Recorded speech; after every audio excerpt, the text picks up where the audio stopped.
Where is it? I see my name, right? What are you doing? I guess Doing it's- good. I see you back. Yeah. Right?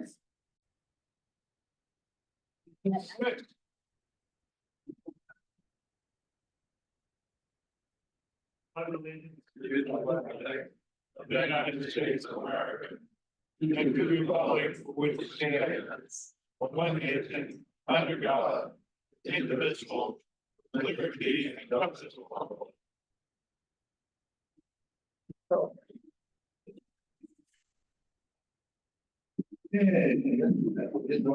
All of our officers that are here, we have Steve Morris over there. He does technology and membership. Gordon is our treasurer.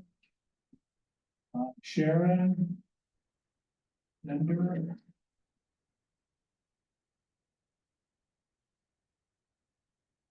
Well, I'll introduce Tom, but Tom's on board. Sharon's over there. And Sharon's over there. Dick two's over here. Carol's back in the back. Yeah, Dan's here too. He probably went back from vacation. Free donuts. That's, yeah. And did I miss anybody? Bob Whalen's here, back from vacation as well. The donut man. Well, the donut man and, Mark Stein and our donut man, Dennis. I, as a board, I'm gonna never go to Wrangler. Donut Wrangler Dennis. You know, to make that a board position now? We probably should. Beneath president. Yeah, it's pretty important. Okay, and if you've noticed, I've rearranged the agenda a little bit. We're gonna have a speaker at the end, or at the beginning, or in the middle. So we'll go with the Fallen Veterans Program with Dennis.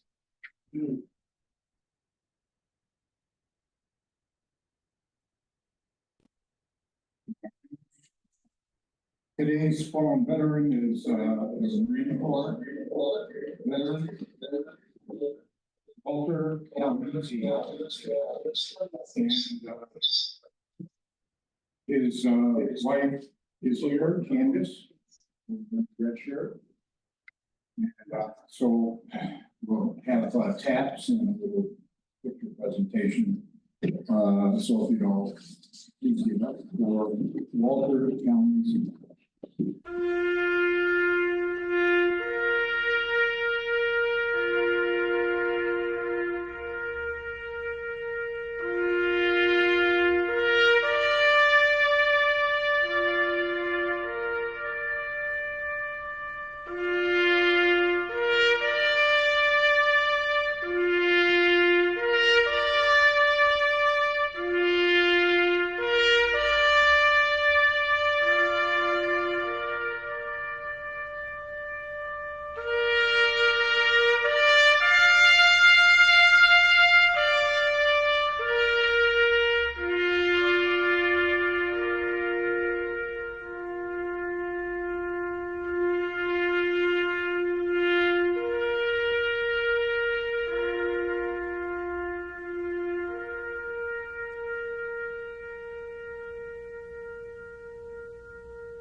Okay, Gordon, you're up next. We're gonna move through this pretty quickly.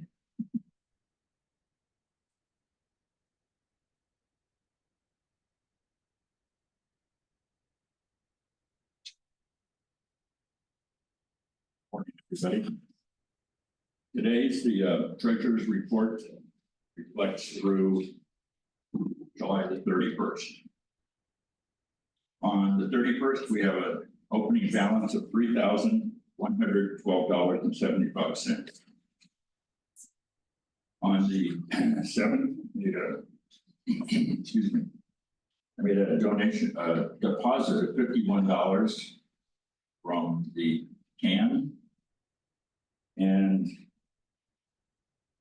Tim Walters donated $500. So thank you very much, Tim.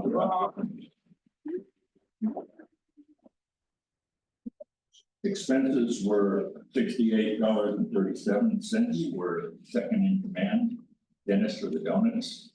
On the 28th, we spent $40.17 at Walgreens for a poster for upcoming event. And we also made a donation of $1,000 to the VABS, a $500 donation to the DSO. That left us a closing balance of $2,055.21. Questions? Thank you.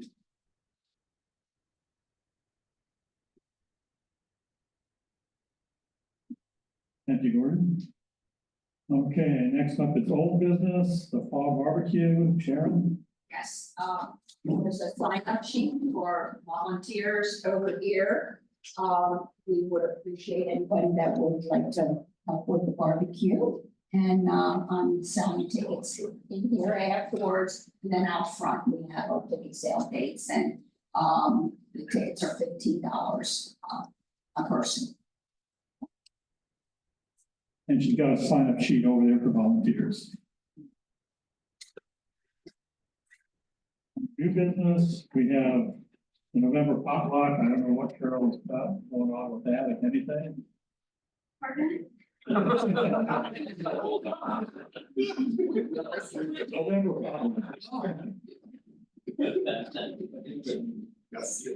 Say again, please.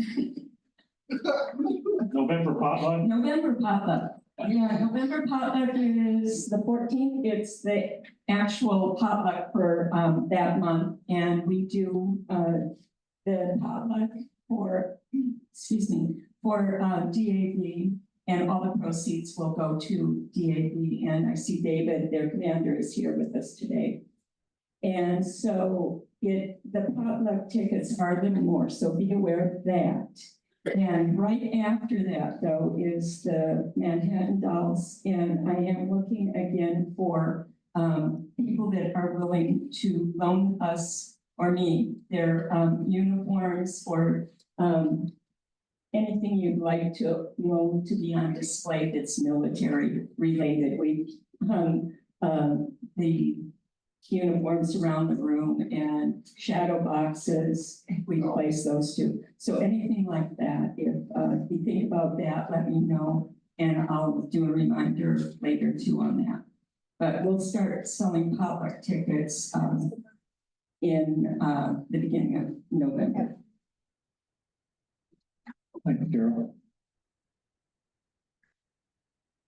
Okay, we'll welcome any new or returning members. None. These guys that have been on vacation aren't returning. None of us are new. Well, then that brings us to our speaker, which I'm sure you all know. And so anyway, he's going to come up and tell you a little bit about his experiences in the service and shortly thereafter. Tom Shambo.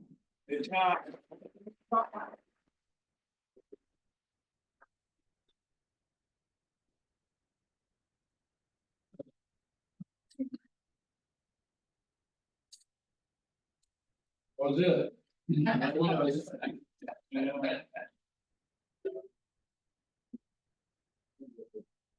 I'm gonna move out here. So I was 18 years old when I went to service, like a lot of us. And I was sent to Lackland Air Force Base where I did my basic training and then the security police force. When I left Lackland, I went to Turner Air Force Base and I was able to close that base. So he teach them to send me there. And I arrived at Turner Air Force Base and they had at the CQ's office, they had two signs up. One was for dog handlers I had had a German Shepherd since I was about 5 years old, so I was pretty familiar with the breed and how to handle one. So I said I would love to be a handler for a dog. And he said, that comes with the tour to Vietnam. And I said, well, I guess I'm going to Vietnam. I went to Van Ryn. I'm supposed to do this now. I don't know what I'm doing here, Jim. There you go. Now we're both doing it. There you go. You've got control. Go. Backwards, right there. Next one. Next one. Okay, that's Turner Air Force Base. It was absolutely gorgeous base. And right behind me is a mountain. And on that mountain were stills. And you could see the steam rolling up out of the stills. Georgia, there was a lot of movies on it, so it was kind of, this is my first dog, Rondo. Rondo, the way you got a dog was they gave you a cage number and you went out there and you sat down and you talked to him and you hopefully got him to quit growling and snapping at you. And then you went in and put a leash on him if you could, and then you took him out. I handled Rondo for about a year. And there wasn't a night that every hair on his back wasn't standing up and he growled the entire, I don't think he liked the Air Force that well. He growled the entire time. He only bit me once, so that was a good thing. But absolutely a gorgeous dog and I really enjoyed him. This is another view of the base and that's our kennels there. That's me on the obedience course. I want to show you this dog here. It's the only dog that I ever saw that had stainless steel canine teeth. He had chewed on his chain link fence so much that he literally tore his canines out and they replaced them with stainless steel. They couldn't get a handler at Turner Air Force Base to handle it. So they brought this guy in, I swear to God, he was probably 6'6", from the south, somewhere in Louisiana or someplace. He was just a big old mean guy, and he walked up to that cage and opened the door, grabbed that dog and took him out, and they headed to Vietnam together. So he went where he absolutely needed to be anyway. There I am out on the training field. We did obedience. We did attack sleeves and attack suits to make sure that we learned how to read our dogs. And it was a good exercise. At Van Ryn, in Vietnam, generally, there were 10,000 dogs total that went to Vietnam. We have 2 dog handlers right here in Tucson that went over in 1965 with most of those dogs on the aircraft. And I used to meet with them about every quarter just to hear their stories, but they were pretty amazing guys. Nearly 100% of our handlers were volunteers. They didn't draft you into K9. I have met K9 handlers who were drafted and then volunteered to be dog handlers. And it was kind of unusual. There were 633 dog handlers that served at Van Ryn over that period of 65 to 72. And of those, almost all of us came home after our 12 months. We did lose 2 in 1969 during the Tet Offensive. Other than that, we all came home. There were 4,000 dogs used in Vietnam that didn't make it home. They were all euthanized. They weren't allowed to come back to the United States for fear of disease they might bring. We estimated somewhere that in Vietnam, dogs saved anywhere between 10 and 20,000 lives. We worked the perimeter, or what we call the wire, and we were to make our post safe. But because we saved those people, had we not, the wall would have been another 100 feet longer in Washington, D.C. for the Vietnam vets. So obviously we did a fair job over there. We were always either point during a patrol or a scout mission, and we were always on the wire of the perimeter of the base. And I'm going to tell you a little bit about our post. They were about a quarter-mile long, about 150 feet deep. So we would get posted in shifts. There were 2 shifts. one at dusk, and then one about 2 hours later. So when we got posted, our first post was actually a half mile long, because we took on 2 posts in 150 yards. And it was all jungle, it was trees and grass, and our job was to make sure that it was secure. So depending on which way the wind was blowing, we either started at the road and we picked up the scent coming in from the wire, or if it was the other way, we went out to the wire. And then if we picked up a scent, that guy was behind us headed for the post. So it was kind of a scary couple hours, that first couple hours. You had a lot of responsibility. When the second shift came out, then he took over half of that. So then you were on the other 2. Then the first shift got off about 3 o'clock in the morning. That meant for the next couple hours, the other handler had that entire half mile.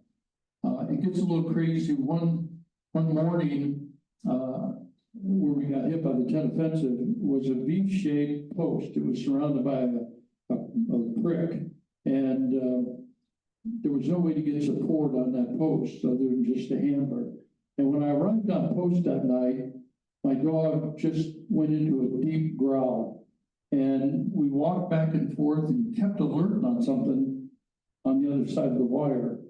And there was a village not far from there, but I prayed a lot that night. I was scared to death. And I'll tell you a little story. I listened to my radio, and Paul Harvey came on, and he started his program. He said, "Are you afraid?" And he said, "If you're not in Vietnam, there's really no reason to be afraid." And he said, "If you are in Vietnam and you're not wounded, there's no reason to be afraid. And if you're dead, there's absolutely no reason to be afraid. So don't be afraid." And I carried that with me that entire night because it just probably kept me going. At 5 o'clock in the morning when I got off, it was just starting to get dusk or dawn. And I got up to the road where the truck was above, and I muzzled my dog. I unloaded my rifle. We carried slat flares in our cams on either side.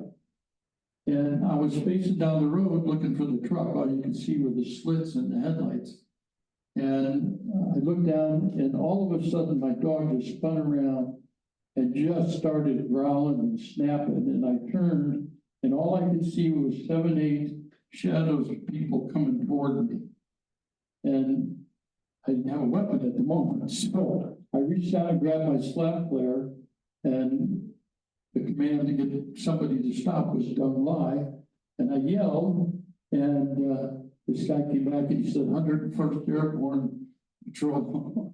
I was so happy to hear that.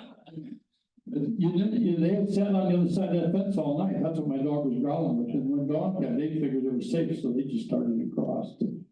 It was safe, but not as safe as they thought it was.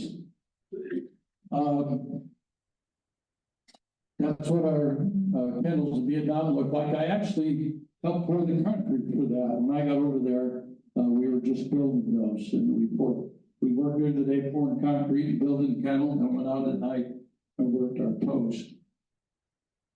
This is a training that we went through at Lackland. We start on all of these types of attacks.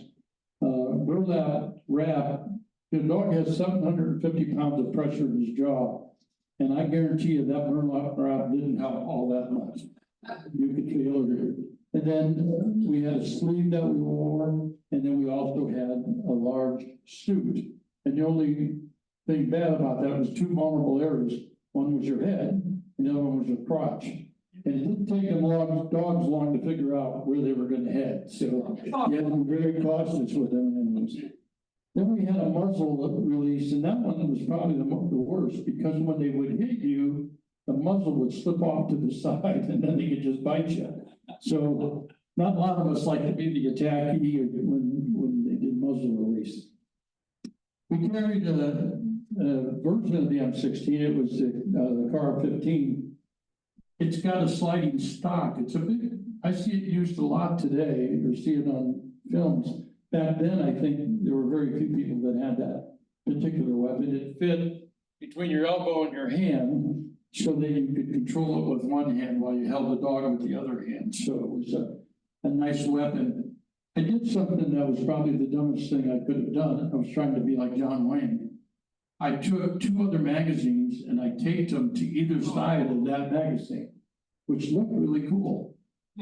But after you fired one magazine and you flipped it over and stuck it in, it leaned to the side, so then it jammed the gun. So it didn't leave me in a very good position, so I learned not to do that again. This was what we took out to post with us. We had a backpack, we took our C ratchets with us and our slap flares, and the extra ammunition that we thought we might need. I carried 20 magazines, bandoliers, and around my waist.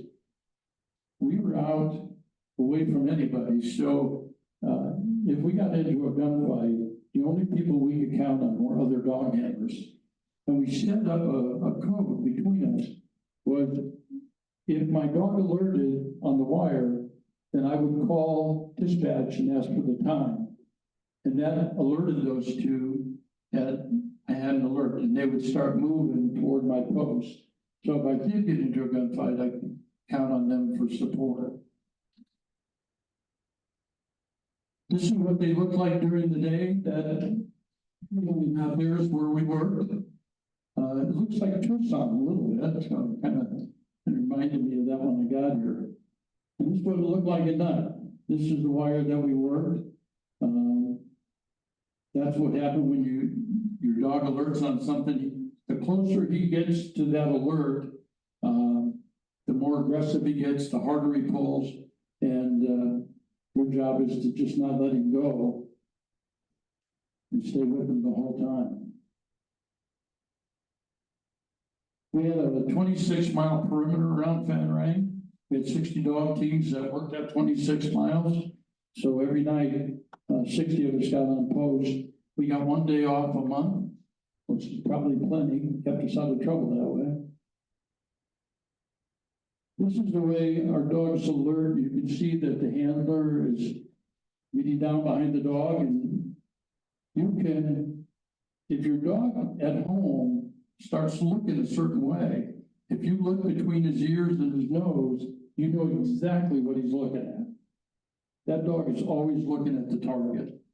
And I'll tell you a story that I got into. I got posted one night. This is kind of what our post looks like in the manner that we worked it. The diamond shape at the top is our Vietnamese coming in. This is what the cone kind of looks like. This cone gets narrow or wider depending on the amount of wind that comes in. If it's fast, the cone is very narrow. And what happens when you cross that cone, your dog will alert on it, but if you just let him go toward it, he'll walk right back out of it. Because he's going to go in a straight line to begin with, and the cone is going off to the side, one way or the other. So the handler has to understand what it means when that dog alerts and how the wind is blowing, so he can work that dog the same way. If the wind is very slow, that cone is extremely wide, and it takes a long time to kind of focus in on where the end of that is. This is what our post looks like at night. That's me. I wanted a picture of me on post, so I had another handler come over and take a picture. It was so dark out there. I have a flashlight in my hand so he can focus the camera on me. And you can see in this picture here, dog's looking at him, dog's looking at him. Obviously, we weren't paying very good attention because he wasn't looking at us anymore. He was looking behind us. So I didn't know that until about 30 days later. You know, you send the film in, you have to get it developed, you get it back. And then I looked at the picture and I said, maybe we ought to have been paying more attention to the dog.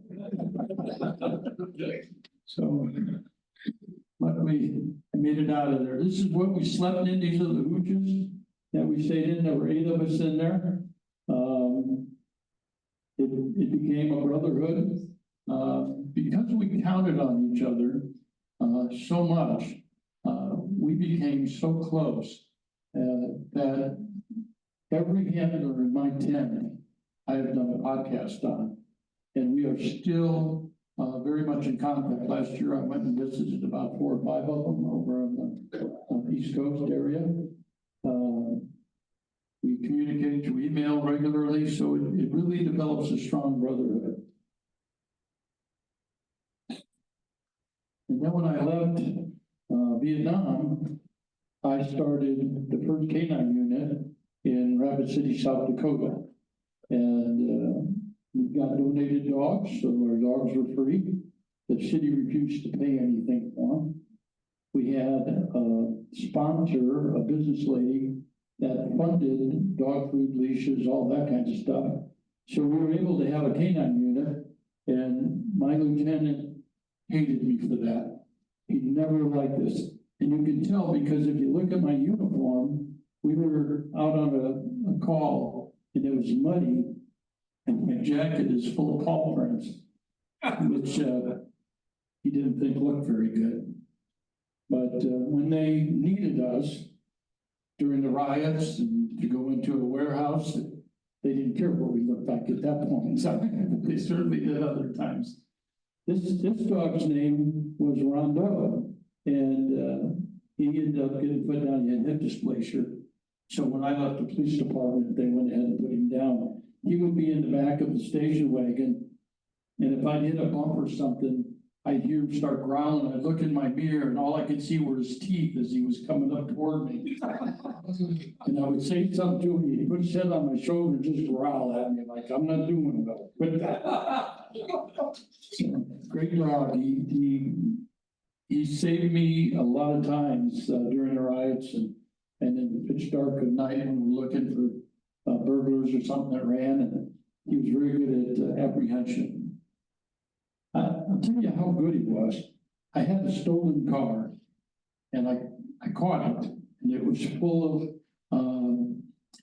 young kids, and I pull them over, and I get out, and I walk up there, and everybody on this side of the car bails and runs. So all I got left is the driver, and I get him out of the car, and I put him up over the hood, and I put my dog's nose right in his crotch. I said, "I'm gonna go looking for those other guys, and if I were you, I wouldn't move." I left, and I bet I was gone 10, 15 minutes. When I came back, he had not moved. He was still there. So that's how good they are. They make them behave. About 4 years ago, 3 years ago, somewhere in there, my daughter produced a podcast for a guy named Robert Kiyosaki up in Phoenix. And I would go to reunions and come back and talk about some of the stories the guys had told me. And my daughter said, "Dad, why don't you do a podcast? Get these dog handlers on the radio so people can hear these stories and learn this history." And I said, "What the heck is a podcast?" So my son-in-law, who also is involved in that, they sat down and explained to me how they would help me. They developed the logo for War Dogs for Spotify, and they wrote the music and the introductions and all that kind of stuff. All I had to do was get dog handlers to participate in the podcast. So I would call dog handlers, and they'd go, "I don't really have anything to say. I mean, I was there, and no big deal." It took me almost 9 months to get the first handler. And the only, I called him and we talked for an hour. And we got done talking, I said, "You know, Bill, if I'd recorded that, we'd have had our first podcast." He said, "That's all you want?" I said, "That's it." He said, "We'll do it." So spent another hour on the phone with him doing the podcast. And then once I got him, I got every guy in my tent to agree to it. Then I got all the officers from the Vietnam Dog Handlers Association. And it became such a great thing to do. I mean, to learn the history of your brothers and sisters who have served in country is amazing. So at a foundation meeting one night, there was a Korean War vet sitting next to me, 90-some years old. And I was telling him about this podcast I'd just done during the day. And he said, "You know, I have 4 sons. I've never shared a story with them, not one." And I said, would you be willing to do a podcast with me? And he said, yeah, if you're willing to come out. So I have a videographer that sits there, who comes with me everywhere. And we sat for 4 hours at Gage Breather. You heard him speak here a few months ago. And got all of his stories and take them and then give that information to his sons, and they really appreciate it. So we did another one called John Levi Jr. He was at the beginning of the Korean War. I would have loved to have him come speak. Unfortunately, he passed just months after we did the video. He has some interesting stories. He was the one after, I don't know, we were there an hour and a half, 2 hours. And at the very end, we were packing up to leave. And his wife says, well, tell him about the Tootsie Rolls.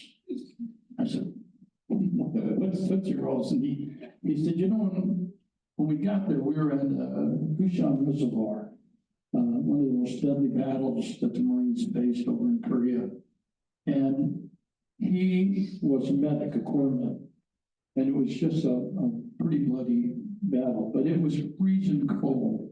He said it was so cold that the sea rations they had were frozen, and the guns wouldn't operate well because of the oil being so cold.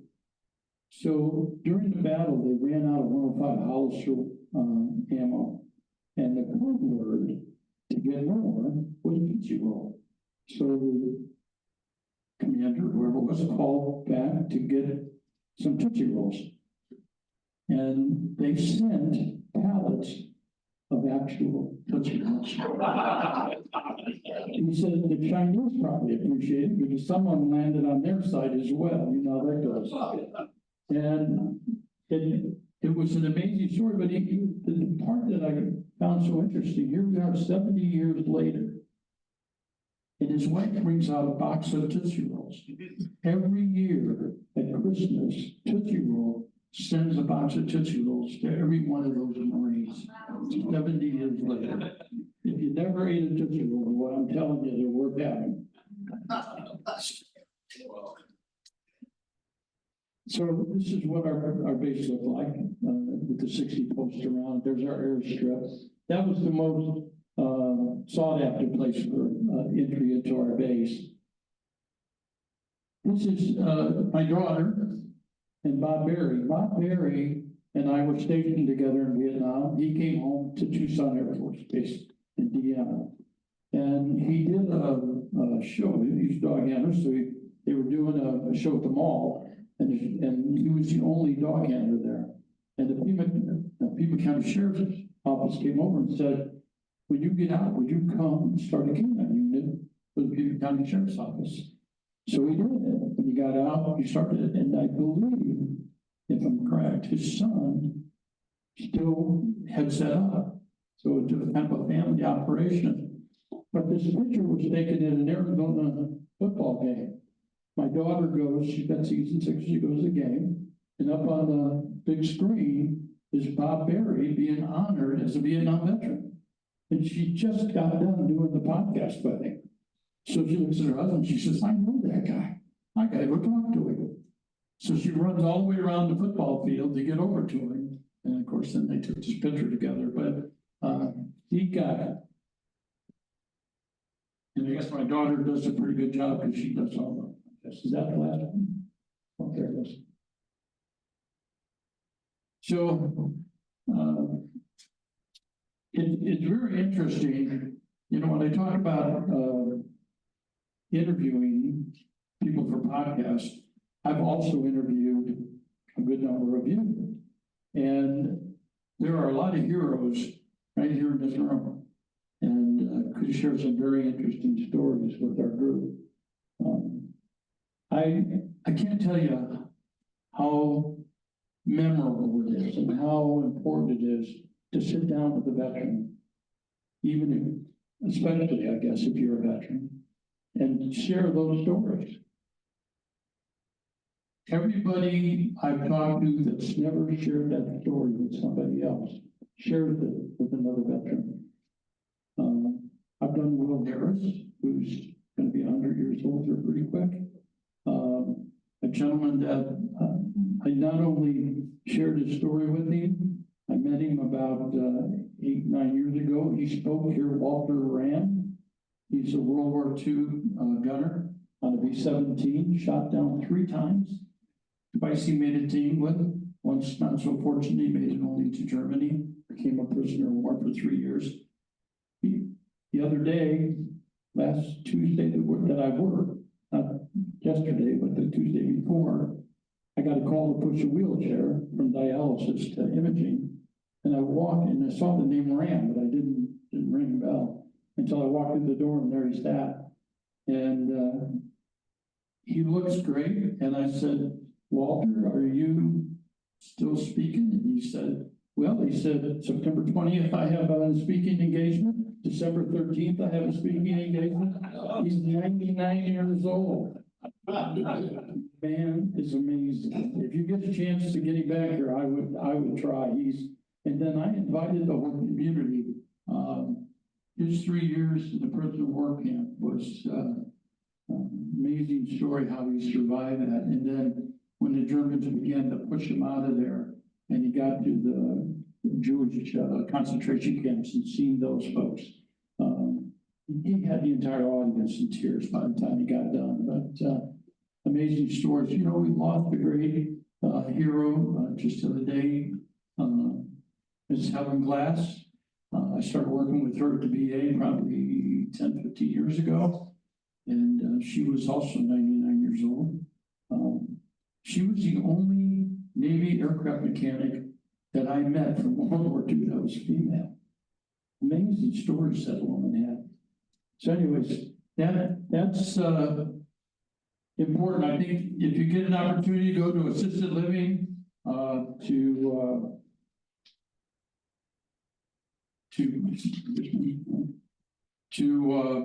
go to a nursing home, it's well worth the visit to do that.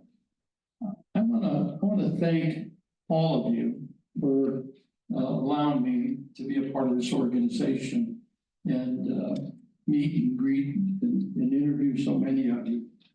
I wanna start. I moved in here 22 years ago, and when I joined the Vets Club originally, there were 2 very important people who reminded me of the ethics in this organization and our mission, and that's Dick Two and Don Seymour. 2 very important people.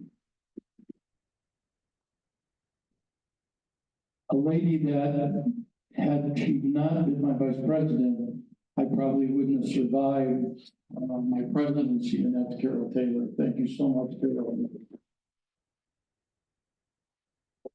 She said she would never run the club, and then you have to go to the hospital to get a stent put in, so she doesn't have an option. I got her up there. So I thank that. A gentleman that was probably the best secretary a man could have in an organization. He wrote all the articles for the Suncatcher. He wrote some of the interviews. Richard Long was a great friend, and he did a lot for me. So I appreciate all that he did. Got right back there on the computer, Mr. Tim Walter, besides all the freaking money that he gives our organization, that's not a bad thing.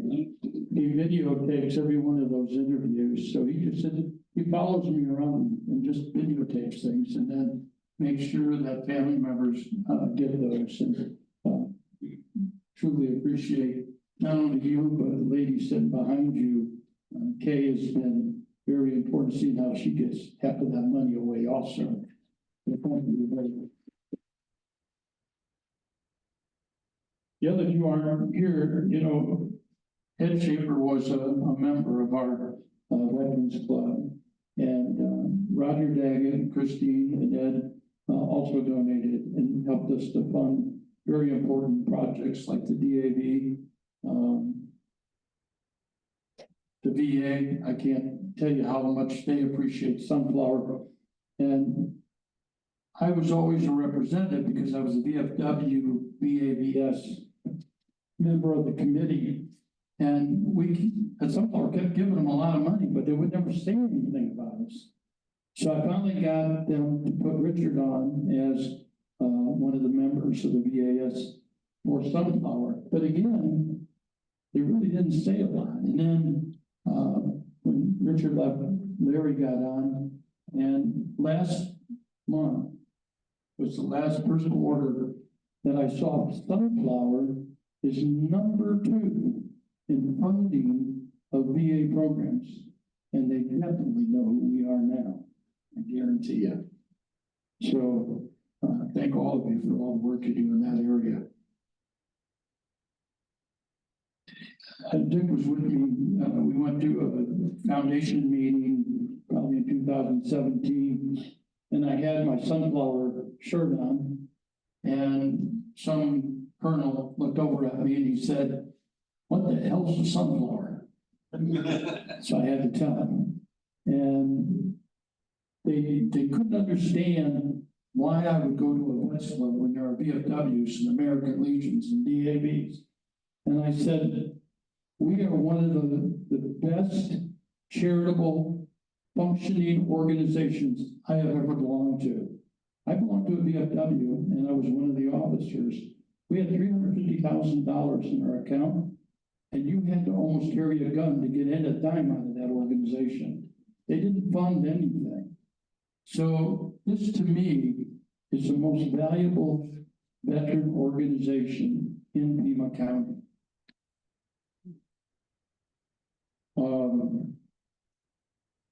We work with and are known by every VFW, American Legion, and DAB today. And I think that that's important to get outside your community and to help everybody you can help. And we've done that.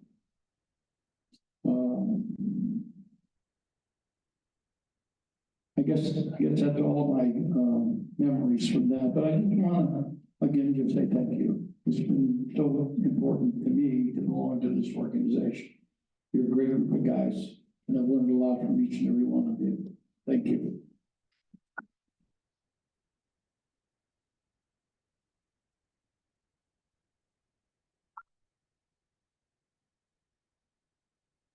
Hey, Larry, I've got a question. Go ahead. Tom, you had said that, that so many dogs from Vietnam had been put down. All of them. Yes. You said so many dogs have been put down. My question is, how do the handlers deal with their dogs being put down? None of us enjoyed that. And yeah, we wrote letters to Congressman today, Iraq, Afghanistan. Those guys get to bring their dogs home. And if you're getting out of the service, you can actually take the dog home with you. So a lot better program today. And if you get a chance to go to Lackland Air Force Base and look at their program, they train dogs for every federal agency in the country. And the whole dog program is so much better today. Matter of fact, you as a civilian veteran can apply to get it. So if there's a dog there that nobody wanted to take home with them, they would give you a dog. So one of my buddies back in Minnesota was a canine, and he didn't find out until just a few years back that his dog had been put down. And he's been going through severe PTSD as a result of that. Well, think about it. It was your protection, your partner. I mean, I slept with that dog. I shared helmet food with him. I would eat out of the helmet. He would eat out of the helmet. You get to be pretty close to that. And he's the only guy protecting your back. So it's like somebody killing your partner. Good question. How did you get it home? Good question. How did you get the dog to handle the gunfire like right over their head and stuff? Well, they're obviously trained around a lot of gunfire, but my dog would always try just to catch one of them tracers. I tried to explain to him that it's not one that you want. You only get one, so try not to catch it.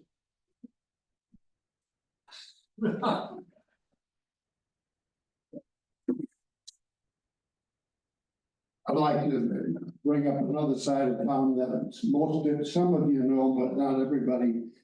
When we found out there was going to be a veteran cemetery in Marana, we're one of the first groups to have a representative come and talk to us about it, and we voted, and we made the first donation to the Veteran Cemetery in Marana. And Don and I went out and gave him the check for, was it $800 or $1,000 for a bench, which is out there with our name on it. And real early on, Gordon was involved, Tom came along, Wes Durst, and we kept talking amongst ourselves about sunflower, and then they finally popped up with, what in the hell is sunflower? They sure know what it is now, because Tom is just the retiring chairman of the foundation. Sunflower is by far the largest donors to the cemetery out there. And the whole organization has evolved. One of Tom's skills, as you know, most of us know how to pull on a rope. Tom has the skill of pushing a rope, and that's hard to do. Things that take a lot of time and effort and long-term focus. People like me, we forget about it and it's gone. He gets it done. So that's a very smooth running organization out there, and he's a wonderful recruiter, including people in this room, capable people that are willing to step up to do a job. And I want to thank him for that, because the cemetery is a lot better run now than it was when we first became involved. I guarantee it. Thank you. Thank you.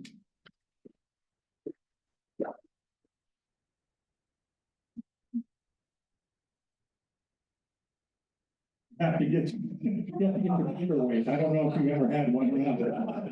Then you'll have one minute. Thanks for coming. You.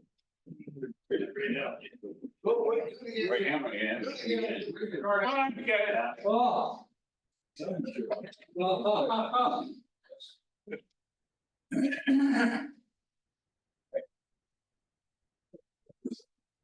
Okay, listen, yes, there's more going on, Tom. You can't leave yet. Stefan has something for you.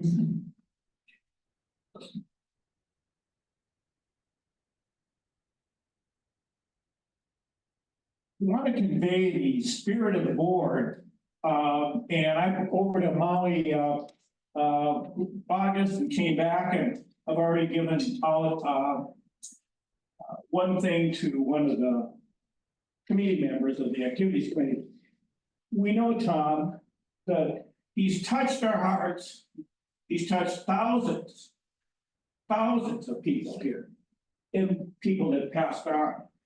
Our Lord doesn't measure the number of passages we've remembered, but he does count the number of people we have touched and improved their lives. And so this is one thing that Tom has done. And now he's going to be up in Phoenix, and we would like to help him in some way. And he scratched our backs so many times that as a result, brought this back from Maui, that it's a self-operating back scratcher. So when you are up there and you feel your back aching, you know that we provided you with a self-operating back scratcher to take care of those aches. And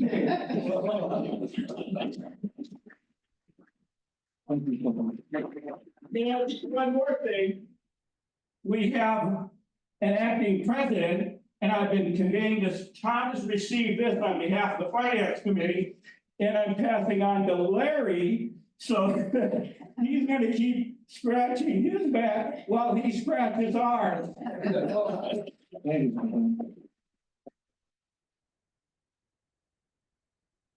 Okay, and one more thing, we have Carolyn has something for you.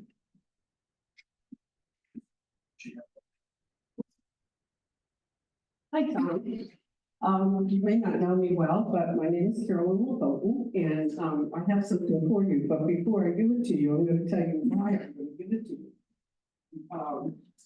You have really given of your guidance and your vision, Your dedication is recognized, appreciated. Your service has been outstanding. Your noteworthy accomplishments are numerous. You have made a difference to many of your fellow veterans. You have earned the gratitude of almost all. You have earned a huge thank you from many. You will be missed but not forgotten, and you are wished the best for your future. Now, you may want to know how I know all of that, and the answer is I read it in the book. So now I'm going to give the book to you. Oh, thank you. Can you unfold it? Yeah, there you go. Oh. Oh, my God. Oh, wow. So on your book, you have the best wishes of 50 plus of your friends. Wow. Oh, that's 50.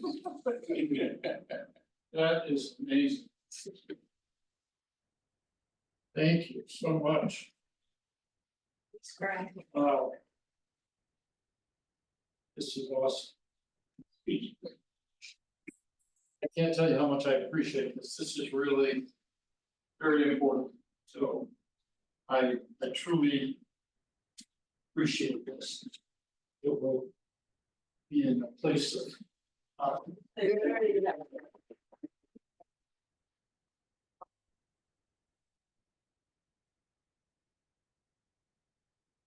That was Dennis's idea. And we want to thank him for that. And we want to thank Tim and Kay again, because they're the ones who put in all the effort to get everybody to sign it. They got a group of us together and we did all of that. So, yes. So thank you very much for that.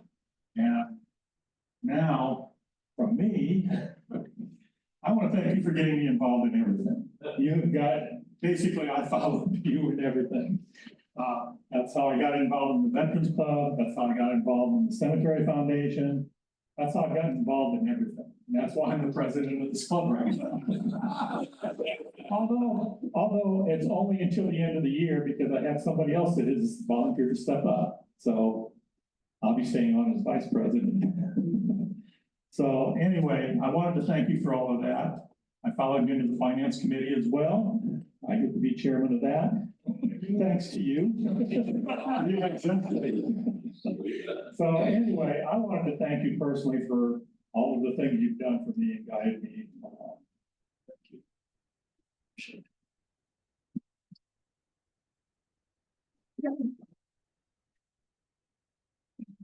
It's put all your gifts in the bag. yeah.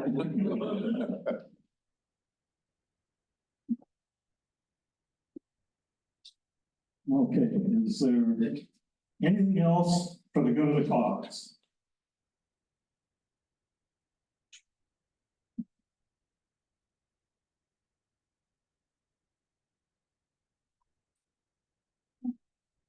Well, if not, then we will adjourn this meeting, and everybody is welcome to stay for cake. There's cake up here in the front. Sharon's gonna take care of cutting it, and we'll get it handed out to everybody. Thank you all for coming. Oh, yeah. Yeah.